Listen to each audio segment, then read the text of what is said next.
beautiful match here. E2C's very own Shel as well. You know, this gentleman here is nothing to sleep on. Got 9th at Smash and Splash 2, if I'm not mistaken, so he definitely knows how to tangle with some of the best, but Cosmos obviously has been on the come up here as of late as well. You know, most notably 3-0 at Big House, and he's looking to do the same here right here to Shel. Let's go ahead and move right into it. Right now, both of them managed to get a solid 50% on their opening strings on each other.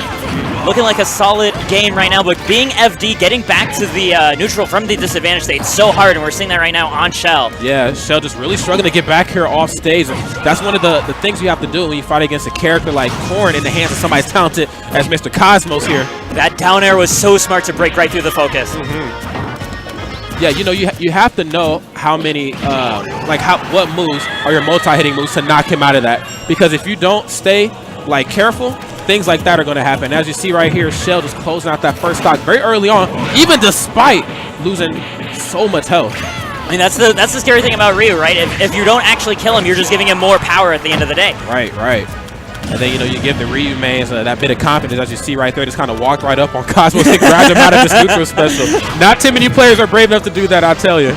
It's because you need that bravery because they show you in random moments in the neutral a lot of times, right? You need to have that ability to call out your opponent in whatever moment they're in. Okay, gets another bite. I'm liking what I'm seeing here. There's the back throw. Beautiful stuff. It's really scary right now. Cosmos already at 76%. I mean, by the time he gets Shel up to 50, he's definitely going to be in death percent range. Oh, another great call out on the focus with the down air. Right now, Cosmos keeping the pressure on, getting Shel off stage, looking to pick up a low back air, but Shel air dodges through it. Okay, here we go. There's the focus attack. I like the safe maneuvers back on the stage here. Not too many multi-hitting moves like Cosmos has to throw in the neutral that he doesn't have to commit to. Okay, good footwork here. Both players kind of dancing around each other. There's the back air to try to cover some space. Oh, trying to get that Shoryuken, but doesn't find it. And, I mean, both players recognize this is now the last hit situation, right? Shel probably won't be able to survive another offstage situation with how good Cosmos has been guarding him at the ledge. And there we go, another great option coverage there. Yeah. Shel's still in it for a couple more guesses. No, never mind. Wow.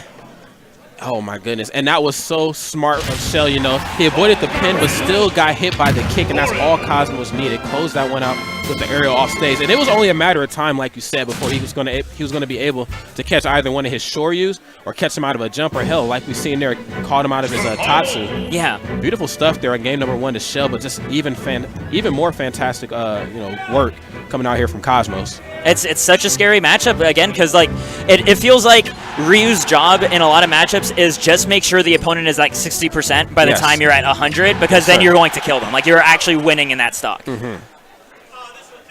Now let's see what we get here for game number. This is definitely not what we're getting. Let's do it. Let's do it. I'd love to see them do it. Actually, please do it. I mean, I love Lilat. I'm sure Orbital Gate is even better. Oh man, come on. Nah. I think they didn't mean to go to Lilat though, which would be why they ended up there. Because you know what happens actually. The location of the stages actually changes on a lot of setups based on what stages you have unlocked and those sort of things, or whether you have the DLC. So I think they maybe had muscle memory, went to the wrong place. And then more times than not, sometimes they don't have that Pac-Man stage, and I know that's usually the last stage for people to unlock. That isn't DLC. Yeah. All right, let's go ahead and move right into game number 2 here. Now we find ourselves here on Lilat, a stage that could mess up a lot of the combos that both of these two players have to bring to the table. As you know, Lilat, a very interesting stage, always a topic of discussion. Its corners and its curvature. I kind of like this stage as sort of a way to disrupt people who normally rely on really strict punishes. So in this situation, Cosmos going to Lilat and ends up working because it helps him escape Ryu's follow-ups. Additionally, I think you'll be able to have a lot of pressure through those platforms, both below them and above them with the pin. Okay, gets the throw. Good stuff. Couldn't quite get the low percent combo. It was like he was expecting him to hit that top platform. That was good maneuverability coming out here on Cosmos' behalf.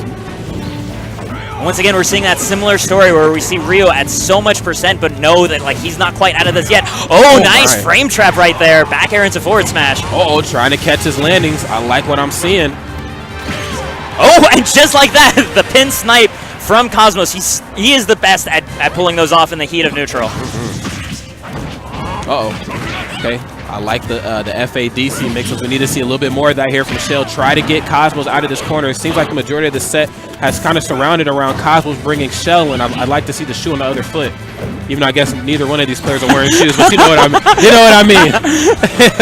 I think they're just on the hunt for shoes first. They'll worry about whose foot is on later. Yeah, right. Okay.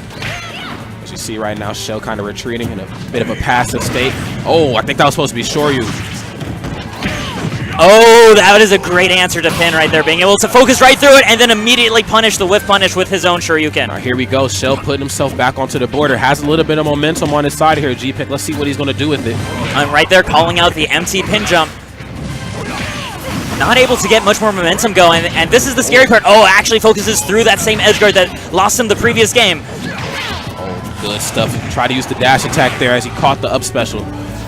Okay. Does a roll get up again, not fully punished for it, but he does a roll again, and that's how Cosmos finds him. But again, just single throws by Cosmos, nothing substantial. Right, you know, and even though you can't quite... Oh my god, that is not going to be it though! And even though even though Cosmos can't quite get a combo off of those throws, the fact that he keeps getting Shel off stage is what's really, like, kind of propelling him, you know, into the next games. And that's actually going to be it for this set. This was a best of 3, so Cosmos is going to be moving on. Yeah, it's only best of 3 for the first round, and then from then on forward, it's going to be best of 5. So we're going to see a lot of fantastic players having to fight down to the wire in just this very short format.